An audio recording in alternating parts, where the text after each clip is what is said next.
At the end of May 1928, the Caucasian Tartars, or Caucasian Turks, inhabiting the eastern regions of Transcaucasia proclaimed a state, naming it Azerbaijan. Azerbaijan is the phonetically transformed name of Atropatene, which used to be part of Media and the Iranian world, and never extended north of River Araxes. Atropatene is first mentioned by classical authors, such as Strabo, Pliny the Elder, Ptolemy, for example, amongst others, and a number of other classical sources. What's very consistent is that Atropatene is basically defined as that region that is south of the Araxes River, what is now modern-day Azerbaijan and Iran. There is no such thing as an entity known as Azerbaijan north of the Araxes River, north of the province of Iranian Azerbaijan. Historically, no such entity has never existed, and as we'll see later, it only began in late May of 1918 when such an entity was created, mostly in a political aspect. Even Abbas-Kuli Aga Baki Khanov, the father of Azerbaijani historiography, who worked in the first half of the 19th century, does not call the territories north of River Araxes Azerbaijan. Contemporary Azerbaijani historiography falsifies, among other things, the works of its founder.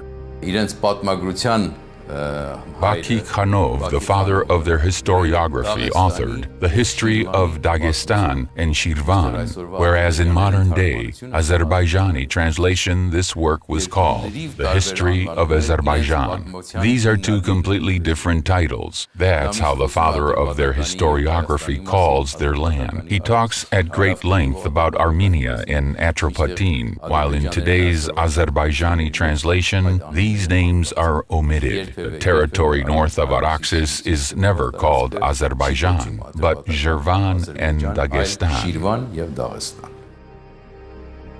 Here is what General Anton Denikin, the AI supreme ruler of Russia during the Civil War, wrote in his memoirs.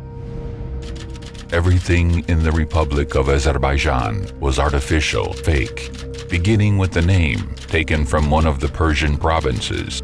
Its synthetic territory included the Lezgi Zakatala, the Armenian Tartar Baku, and Elizabethpol provinces, and the Russian Mukhan, bound together by the Turkish policy as the rampart of pan-Turkism in the Caucasus, an artificial statehood.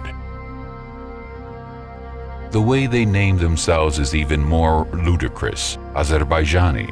Before 1936, they were called Caucasian Tartars or Caucasian Turks. This is exactly how they were referred to in the USSR census of 1926. Only in 1936, on the eve of enacting the USSR Constitution, Stalin decreed to officially rename the Turkic language of Azerbaijan into the Azerbaijani language, and the Turks of Azerbaijan into the Azerbaijani. That is how it was. The nation called itself a name stolen from neighboring Iran upon Stalin's decree. By calling the eastern part of Transcaucasia Azerbaijan, the pan-Turkic ideologists pursued a far-reaching objective to proclaim it Northern Azerbaijan, and subsequently create, on its basis and that of Iranian Azerbaijan, a single Turkic state. Today, steps in this direction have galvanized, and it is not incidental that a state founded on illicit grounds is nurturing equally illicit aspirations over its neighboring countries, whose peoples are indigenous and whose histories date back millennia. Yerevan celebrated its 2750th anniversary in 1968, setting off a tradition. Every year in the month of October, Armenians celebrate the day of their capital, With an aspiration to falsify the history of Yerevan, an event was organized in Baku in 2011, in which the president of Azerbaijan, Ilham Aliyev, participated himself. It was called the 500 Years of the Fortress of Yerevan. Azerbaijanis allege that Yerevan was founded in the beginning of the 16th century by Revan Guli Khan, from whom the city's name therefore originated. One has to be half-witted to make such a claim, since Yerevan and its fortress have been mentioned dozens of times before the advent of the 16th century. As early as in the 7th century, Yerevan withstood the Arabs, remaining impregnable. In 1387, it fought Tamerlane when 500 of its citizens fell. Then again, how could it possibly be founded in the early 16th century and be named after Revan Guli Khan when 2 centuries before that, in the first half of the 14th century, Mongol rulers Abu Sa'id and Anushirvan had minted coins in the city of Yerevan with its name on them.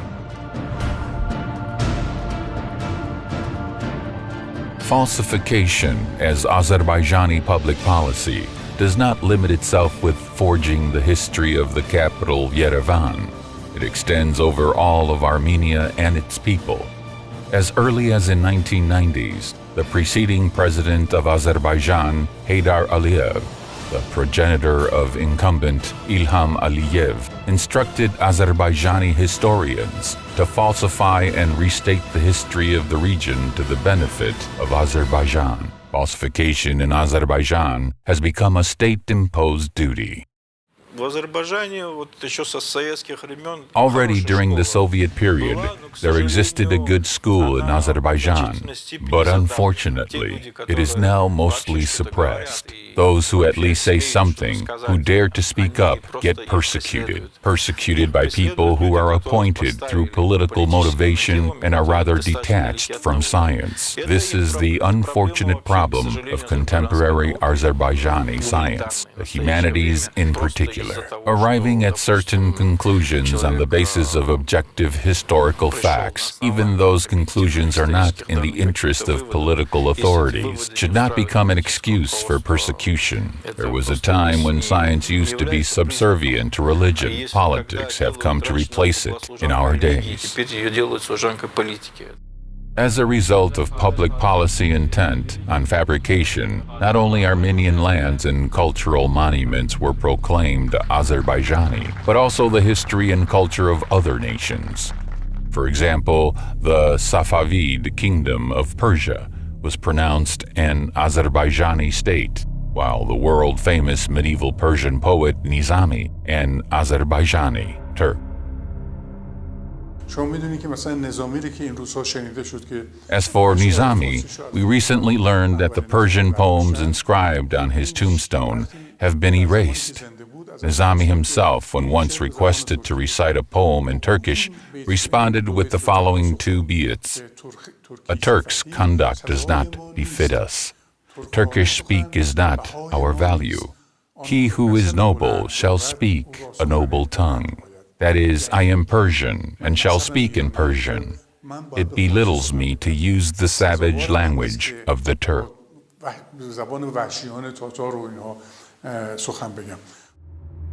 One of the important pillars of Azerbaijani falsification is the statement that Armenians did not inhabit the territory of the current Republic of Armenia before the 15th century. In order to comprehend the absurdity of this, one only needs to cast a glance at the prominent maps of the world, drawn and published, incidentally, by non-Armenians. Հերոդոտոսը իր աշխատանքների մեջ նշում է Հայաստանը, նշում է նրա գտնված վայրը, Տիգրիսի եւ Եփրատի գետերի շրջապատում ներսում դրանցից հյուսիս գտնված տարածքը.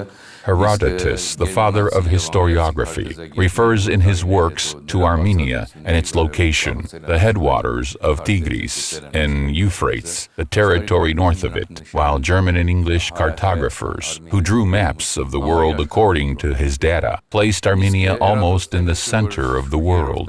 Eratosthenes, living in the 3rd century BC, his works also contain references to Armenia and maps drawn on the basis of his writings. writings, as well as those of other antique scholars, always place Armenia in the center. Ինչպես նաև մյուս հայտնի հույն աշխարհագրագետների, մասնագետների պատրաստած գրած գրությունների հիման վրա պատրաստված քարտեզները, բոլորը կենտրոնում ունեն Հայաստանը. This list could go on indefinitely. Browsing through maps by famous antique and medieval authors, Strabo Ptolemy, 10th century Arab geographer al-Istarkhri. Armenia throughout is placed between the Black, Caspian, and Mediterranean seas. Where, by the way, is Azerbaijan? Azerbaijan Atropatene is a Medo-Persian region that never extended north of River Araxes. This is corroborated by the information supplied even by Muslim geographers. Islamic maps naturally ascribe more importance to Islamic countries. Among their maps of the Balkhi school, there is one called Azerbaijan, Albania, and Armenia. On this map, the region southeast of Araxes is called Azerbaijan, that is, Atropatene, to the northeast, and east of it is Armanistan, which is Armenia, and the region of Kura and Araxes. North of Kura towards Derbend is called Albania, Aran in Arabic. The name Azerbaijan Atropatene is never applied north of Araxes on any Islamic map until the year 1918. Որևէ իսլամական քարտեզում ընդհուպ մինչև 1918 թվականը. با هدف جدا کردن آذربایجان از آذربایجان ایران و بعد در صورت امکان دستاندازی به آذربایجان ایران. It's common knowledge that the place used to be called Aran, and in all ancient writings, that is how it was called, whereas Azerbaijan was to the south of River Araxes. Even now, old people in Azerbaijan on this side do not call that part Azerbaijan. They say Aran. That place is ingrained in their memories as Aran. سراغ داریم با آذربایجان پایین رودارس بود و حتی در همین زمانه ما هم کهنسالان آذربایجان این سو هیچ وقت نمیگن اونجا رو آذربایجان، میگن آران. The Azerbaijani forgers of history expanded the boundaries of the absurd, insisting that Armenians have no relation whatsoever to Armenia, since they call their country Hayastan themselves. Yes, Armenians do call their country Hayastan, though other nations predominantly call it Armenia. Being called different names in various languages is a customary practice. Georgia, for example, is called Sakardvelo in Georgian, but Grusia in Russian, Georgia in English, Vrastan in Armenian, Gurshistan in Turkish. So claiming that Armenia and Hayastan are different countries would entail considering Georgia, Sakardvelo, Grusia, Vrastan, and Gurshistan to be 5 different countries. Or, for that matter, insist that Deutschland in Germany, Germania in Russian, Germany in English, Allemand in French, Tixland in Scandinavian languages, Niemcy in Polish, and Saksa in Finnic, 7 different countries, rather than being one and the same Germany. The Turco-Persian Wars, those were raging since early 16th century, devastated Armenia and reduced its population. Leaping at this opportunity, the Azerbaijani fabricators of history attempted to claim that no Armenians lived in this region on the 17th century. The ludicrousness of this claim is made apparent by a neutral source of the period, the famous French traveler Jean Jardin. Passing through Yerevan in 1673, which was then under Persian rule, he made a drawing of the city, entitling it the German publication of his travel memoirs, Yerevan, the capital of Armenia, mind you, of no other country.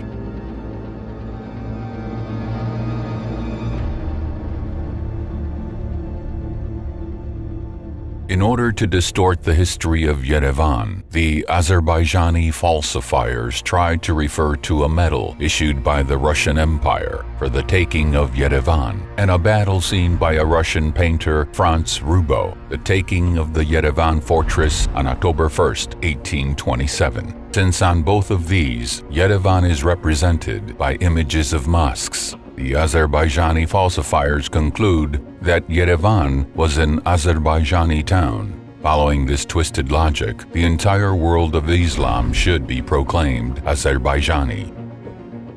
Franz Rubo's battle scene was painted in 1893.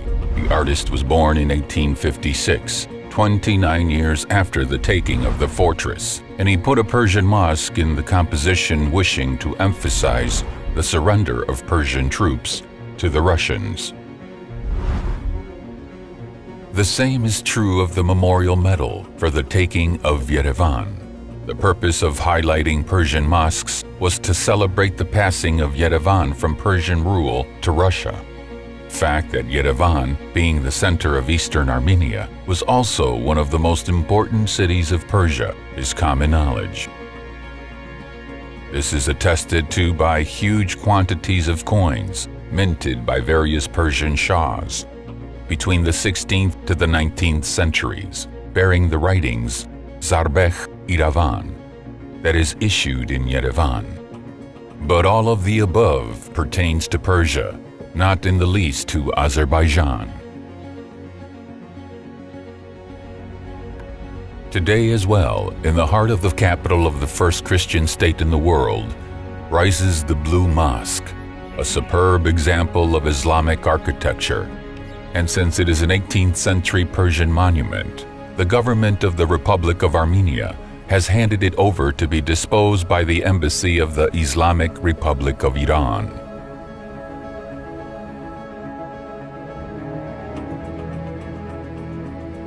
The same fair treatment applies to another Islamic monument in the vicinity of Yerevan, a Turkoman Karakoyunlu state period tomb, built in 1413, which was transferred to be disposed by the Embassy of Turkmenistan.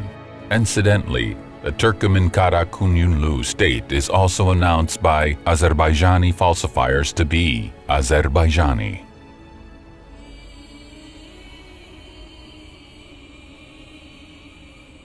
The mosques of Yerevan are a favorite subject of Azerbaijani counterfeiters. According to various sources in the 19th century, there were 2 large mosques within the perimeter of the Yerevan fortress and 6 smaller ones nearby. Today, one of the larger mosques is preserved in Yerevan, the Blue Mosque. The rest were brought down during the years of Soviet power. It is common knowledge that the Soviet authorities, with atheism as their banner, for many decades demolished the houses of prayer throughout the territory of the USSR. Numerous Christian Armenian monuments were pulled down in Yerevan through those years. The St. Peter and Paul Church, built in the 5th century, was ruined in the 1930s. The magnificent St. Mary's Cathedral of the 12th and 13th centuries was destroyed in the center of Yerevan. The churches of St. Gregory the Illuminator, Gethsemane, St. Simon, Thessaloniki, Malar, the medieval cemetery of Kozern, and many other structures of historical value were demolished. In 1938, notwithstanding the numerous protests and complaints, the authorities pulled down the surviving fragments of the walls of the fortress of Yerevan, building a wine factory instead. The Russian Nikolaev Church, a majestic 19th century architectural monument, was also destroyed. And the 1913 St. Mary's Russian Orthodox Church in the 1930s was converted to a movie theater. This was the reality of those years. While the Azerbaijani falsifiers ascribing to Armenians the destruction of 1 large and 6 small mosques in Yerevan by Soviet authorities, should be asked the following question: did the same happen in Soviet Azerbaijan? Suffice it to recall the blowing up in 1936 of the famous Bibi Eybat Mosque, or the destruction in the same year of the magnificent Russian Orthodox Alexandro Nevsky Cathedral in Baku. Why the pious population of Azerbaijan did not save these monuments from the Soviet power. After all, the Azerbaijani falsifiers should not forget that following Azerbaijan's independence, they themselves have destroyed mosques in Baku as well as its environs, something that the Azerbaijani media of the time, the Islamic Council of the Caucasus, and even Muslims in Turkey strongly opposed. This even became a subject of a special discussion in a report by the U.S. Department of State. Who are the indigenous nations living on the territory of present-day Azerbaijan that may be considered legitimate heirs to historical Caucasian Albania? Арабские источники выделяют две группы племен. The Arab sources refer to two distinct races on the territory of Caucasian Albania. One is Albanians per se, and the other was called Lagzania, the Lezgis. Лакзы — это, видимо, народы, племена, которые были близки к современным лезгинам. Lagzis are the ancestors of contemporary Lezgis. From among the Albanian races, the Udi also have made it to the 20th century. During the years of the Karabakh movement, which originated in the late 1980s, the Azerbaijani authorities, considering the Udi to be Armenians, expelled them from the territory of the country. They have mostly found refuge in Armenia. Originally, the area was known as Albania, but even according to, say, Strabo, there were 26 or even more languages perhaps spoken in the region. So in a sense, you have, broadly speaking, a very diverse Caucasian element. Iranian rule was very strong, so there's an Iranian element to this day. There was a very large Talish-speaking minority. The Armenian element also existed in the western regions of the country. It is not incidental that right at the beginning of the collapse of Soviet tyranny, the Armenians were the first to raise the flag of liberation, proclaiming the independent Republic of Mountainous Karabakh. During the 1990s, the other indigenous peoples on the territory of Azerbaijan also got on their feet. The Talish proclaimed the Talish Mugan Republic, while the Lezgis raised the flag of Free Lezgistan. Both of these movements were suppressed with the power of firearms, and their leaders ended up in exile. History, nonetheless, demonstrates that it is impossible to annihilate the freedom-loving spirit of indigenous peoples living on their own land. The Armenian historians, as a rule, do not respond to Azerbaijani falsifiers of history. Some of them simply consider it beyond their dignity to stoop to their level, while others, relying on the old saying, "A lie has speed, but truth has endurance," leave it to time to set the record straight. Ученые МГУ, проведя исследования учебников истории всех стран СНГ, The Moscow University scholars, having gone through history textbooks of all CIS states, have revealed that only two from among the Commonwealth of Independent States, Armenia and Belarus, have not distorted their own history, the common history of their shared land. We were in it together for almost 200 years, have not misrepresented the history of their neighbors, preserving their integrity and that of history. Как говорят, свою совесть, свою правду и правду истории. The Azerbaijani falsification is elevated to the level of public policy. The administration spares no effort to disseminate the falsifications it has commissioned all over the world. And what is most abhorrent, the falsifications are included in school textbooks. They poison Azerbaijani children at a tender young age. In those textbooks, children are falsely assured that the Christian Armenian monuments on the territory of Azerbaijan were created by their ancestors, purported Christian Azerbaijanis, whereas the same Azerbaijani authorities, in broad daylight, destroyed, through their army, thousands of Christian Kachkars in Julfa. and the other monuments throughout the territory of Azerbaijan. One cannot help but recall and remind Azerbaijani authorities of a well-known quote by Abraham Lincoln. "You can fool all the people some of the time, and some of the people all the time, but you cannot fool all the people all the time."